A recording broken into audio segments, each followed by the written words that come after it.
பொதுவா நடிகைகளுக்கு சர்ச்சைகள் வரது சாதாரணமான ஒரு விஷயம் தான். பட் இந்த ஒரு நடிகைக்கு பாத்துக்கிட்டீங்கன்னா இவங்க என்ன பேசினாலும் என்ன செஞ்சாலும் என்ன ஒரு கருத்தை தெரிவிச்சாலும் அது ஒரு மிகப்பெரிய சர்ச்சையா மாறி கோர்ட்டு கேஸ்னு போற அளவுக்கு ஒரு மிகப்பெரிய பிரச்சனையா இவங்களுக்கு மாறிடும். அப்படிப்பட்ட ஒரு நடிகை தான் நடிகை குஷ்பு.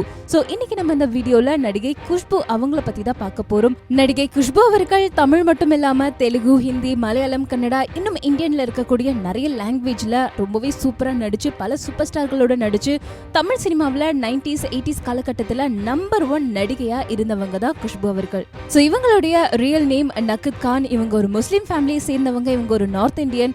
1970 ஆண்டு செப்டம்பர் 29 மகாராஷ்டிரால பிறந்திருக்காங்க. இவங்களுடைய ஃபேமிலி பார்த்துக்கிட்டீங்கன்னா ரொம்பவே கஷ்டப்பட்ட ஒரு ஃபேமிலி தான். இவங்க அவங்களுடைய அம்மாவை பத்தி பிரதர்ஸை பத்தி எல்லாம் நிறைய சொல்லுவாங்க. பட் அவங்களுடைய அப்பாவை பத்தி எந்த ஒரு இடத்துலயுமே அப்பா பேரை கூட இது வரைக்கும் வெளில சொன்னது கிடையாது. எங்கேயுமே மென்ஷன் பண்ணதே கிடையாது. அதுக்கு முக்கியமான காரணம் என்ன அப்படின்னு பாத்துக்கிட்டீங்கன்னா இவங்களுக்கு ஒரு 8 வயசு இருக்கும்போது சின்ன வயசுல இருந்தே ரொம்பவே கஷ்டப்பட்டிருக்காங்க. அப்பா ரொம்ப கொடுமைப்படுத்தியிருக்காரு. இது எல்லாமே தாண்டி எந்த ஒரு மக்களுக்கும் நடக்கக்கூடாத விஷயம் இவங்களுக்கு நடந்திருக்கு. தன்னுடைய அப்பாவே இவங்கள செக்ஷுவலா ரொம்பவே ஹராஸ்மெண்ட் பண்ணியிருக்காரா. அதுவும் 8 வயசுல இருந்து பண்ணியிருக்காராம். ஸோ இது அவங்களுடைய 15th ஏஜ் வரைக்கும் அது அப்படியே கண்டினியூ ஆயிருக்கு.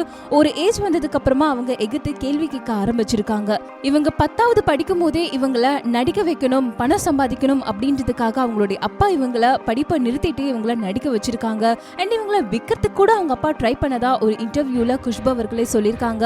ஸோ இப்படி பல கொடுமைகள் சின்ன வயசுல இருந்தே நடந்து இவங்கள நடிக்க வச்சு அந்த காசு இவங்க மைனரா இருக்கிறதுனால அவங்களுடைய மொத்த வருமானம் எல்லாத்தையுமே அவங்க அப்பா தான் மேனேஜ் பண்ணிட்டு இருந்தாரு.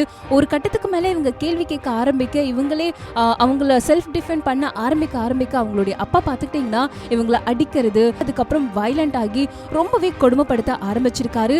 அந்த இடத்துல பார்த்துக்கிட்டீங்கன்னா அவங்க ரொம்ப கேள்வி கேட்டதுனால நீ எப்படி இருந்தாலும் கடைசியில என்கிட்ட தான் வருவ அப்படின்னு அவங்களுடைய வீட்டுல எல்லாத்தையுமே இருந்த பணம் நகை எல்லாத்தையுமே எடுத்துட்டு அவங்க அப்பா ஓடி போயிருக்காரு. சோ தன்னுடைய ஃபேமிலியை காப்பாற்றணும் அப்படின்றதுக்காக சொந்த காலில் நின்று காட்டணும், அவர்கிட்ட நம்ம எப்பவுமே போய் நின்றுடக்கூடாது, அவர் சொன்னதுக்கு ஆப்போசிட்டா நம்ம பெரிய ஆளாய் வந்து காட்டணும் அப்படின்ற அந்த ஒரு மோட்டிவேஷன்லயே அவங்க கஷ்டப்பட்டு படம் நடிச்சிருக்காங்க.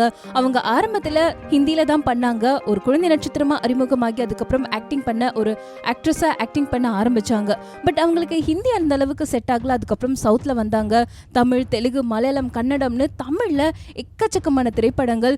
அதுவும் இவங்களுக்கு கோவில் கட்டுற அளவுக்கு ஃபேன்ஸ் வச்சிருக்கக்கூடிய அளவுக்கு இவங்களுடைய அந்த ஸ்டார்டம் ரொம்பவே ஒரு பெருசா இருந்தது. இவங்களை பத்தி, இவங்களுடைய திரைப்படங்களை பத்தி, இவங்களுடைய ஆக்டிங்கை பத்தி, இவங்களுடைய அழகு பத்தி அது பெருசா நான் சொல்லணும்னு அவசியம் இல்லை. உங்க எல்லாருக்கும் நல்லாவே தெரியும். நம்பர் 1 அந்த ஒரு இடத்துக்கு அவங்க இருந்திருக்காங்க. அவங்களுடைய ஸ்டார்டம் எந்த அளவுக்கு அதிகரிக்க ஆரம்பிச்சதோ அதே மாதிரி அவங்களுடைய கான்ட்ரோவர்சிஸும் அதிகரிக்க ஆரம்பிச்சது. இவங்களுக்கும் பிரபு அவர்களுக்கும் ரிலேஷன்ஷிப்ல இருக்காங்க, அஃபேர் இருக்கு, இவங்களுக்கு திருமணமே ஆயிடுச்சு, அதுக்கப்புறம் பிரிஞ்சுட்டாங்கன்னு ஏகப்பட்ட விஷயங்கள் இப்போ வரைக்கும் சொல்லப்படுது. அதுல எந்த அளவுக்கு உண்மைன்னு தெரியல. அண்ட் இவங்க பாத்துக்கிட்டீங்கன்னா இயக்குனர் சுந்தர் சி அவர்களை காதலிச்சு திருமணம் பண்ணி இப்போ பாத்துக்கிட்டீங்கன்னா அவங்களுடைய பசங்களே இவங்க லவ் ஜோடியா லவ் பேர்ட்ஸ் மாதிரி சுத்திட்டு இருக்காங்க அப்படின்னு கிண்டல் பண்ணக்கூடிய அளவுக்கு ரொம்பவே ஒரு கியூட்டான கப்பலா இப்போ வரைக்கும் இருக்காங்க. படத்துல நடிச்சு முடிச்சதுக்கு அப்புறமா இவங்க பாலிடிக்ஸ்க்கு வந்தாங்க. படத்துலயும் நடிச்சிட்டு இருக்காங்க. பட் ஒரு கட்டத்துக்கு அப்புறம் இவங்க பாலிடிக்ஸ்ல வந்தாங்க. இருக்கிற எல்லா கட்சியிலயுமே அவங்க உறுப்பினரா இருந்திருக்காங்க. இப்ப பாத்துக்கிட்டீங்கன்னா கடைசியா பிஜேபியில அவங்க உறுப்பினரா இருக்காங்க. சோ அப்படி அந்தந்த கட்சிகள்ல இருக்கும்போது அவங்க பேசுற அந்த கருத்துக்கள், அந்த விஷயங்கள் எல்லாமே ஒரு மிகப்பெரிய சர்ச்சையை ஏற்படுத்தியிருக்கு. அவங்களோட கையில ஹிந்தியில ஒரு டாட்டூ இருந்தது.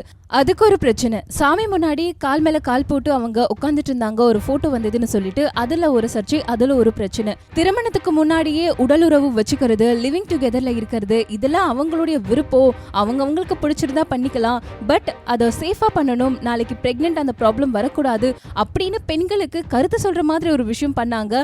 அது பார்த்துக்கிட்டீங்கன்னா தமிழ் கல்ச்சரை கொலை பண்ணுது, தமிழ் கலாச்சாரத்தை கெடுக்குது அப்படின்னு சொல்லி அது ஒரு மிகப்பெரிய பிரச்சனை. அது பிரச்சனையும் தாண்டி இவங்க பேர்ல 22 கிரிமினல் கேஸ். அதுக்கப்புறம் அவங்க சுப்ரீம் கோர்ட்ல போய் தான் அதை அவங்க கிளியர் பண்ணாங்க. இப்படி எது பேசினாலும் எது பண்ணாலும் அவங்களுடைய கருத்து தெரிவிக்கிற அப்படின்ற வகையில் அவங்க சொல்ற ஒவ்வொரு விஷயங்களுமே பார்த்துக்கிட்டீங்கன்னா ஒரு மிகப்பெரிய கான்ட்ரோவர்சியை தான் கிரியேட் பண்ணுச்சு. இப்போ கூட ரீசெண்டா பார்த்துக்கிட்டீங்கன்னா ஒரு கட்சி மீட்டிங்ல இப்போ ஆளுங்கட்சியில இருக்கக்கூடியவங்க மாசம் 1000 ரூபாய் உதவித்தொகையா பெண்களுக்கு கொடுக்கறாங்க இல்லையா, அதை வந்து இவங்க கமெண்ட் பண்ணியிருந்தாங்க. அதுவும் பாத்துக்கிட்டீங்கன்னா அந்த கட்சியில இருக்கக்கூடிய மகளிர் அணி எல்லாருமே திரண்டு வந்து இவங்களுடைய உருவ பொம்மையை எரிக்கிறது, இவங்களுக்கு எதிராக நிறைய விஷயங்களை நிறைய ஒரு பெரிய ஆர்ப்பாட்டத்தை பண்ணியிருந்தாங்க. சோ இப்படி எவ்வளவு பிரச்சனைகள் வந்தாலும் எவ்வளவு விஷயங்கள் நடந்தாலும் இவங்களுக்கு ஒரு பெரிய பேக் போனா சப்போர்ட்டா எப்பவுமே இருக்கிறது அவங்களுடைய ஹஸ்பண்ட் மற்றும் அவங்களுடைய 2 டாட்டர்ஸ். இது எப்பவுமே அவங்க வந்து சோஷியல் மீடியால சொல்லிட்டே தான் இருக்காங்க. அண்ட் யாரு என்ன பிரச்சனை பண்ணாலும் ரொம்பவே தைரியமா எல்லாத்தையுமே ஃபேஸ் பண்ணிட்டு இருக்காங்க. எதுக்குமே அவங்க பேக் அடிச்சதே கிடையாது. ஏதாவது ஒரு கமெண்ட் பண்ணாங்கன்னா அதுல எப்பவுமே ஸ்ட்ராங்கா எப்பவுமே நின்று இருக்காங்க. எவ்வளவு பிரச்சனை வருதுன்னு சொல்லிட்டு பேக் அடிச்சதும் கிடையாது. சோ குஷ்பு அவர்கள் பேசுற இந்த அரசியல் கருத்துக்கள், இதுக்கு மக்கள் தெரிவிக்கிற எதிர்ப்பு, இத பத்தி உங்களுடைய கருத்து என்ன, நீங்க இதை எப்படி பாக்குறீங்க அப்படின்றத கீழே கமெண்ட் பாக்ஸ்ல கமெண்ட் பண்ணிடுங்க. இந்த வீடியோ உங்களுக்கு பிடிச்சிருந்தா லைக் பண்ணுங்க, ஷேர் பண்ணுங்க. அண்ட் தொடர்ந்து இதே மாதிரி இன்னும் பல வீடியோக்கள், பல செலிபிரிட்டிஸ் பத்தி தெரிஞ்சுக்க நம்ம சினி மீடியா சேனலை சப்ஸ்கிரைப் பண்ணிட்டு பக்கத்துல இருக்கிற பெல் ஐக்கனை மறக்காம பிரஸ் பண்ணிடுங்க.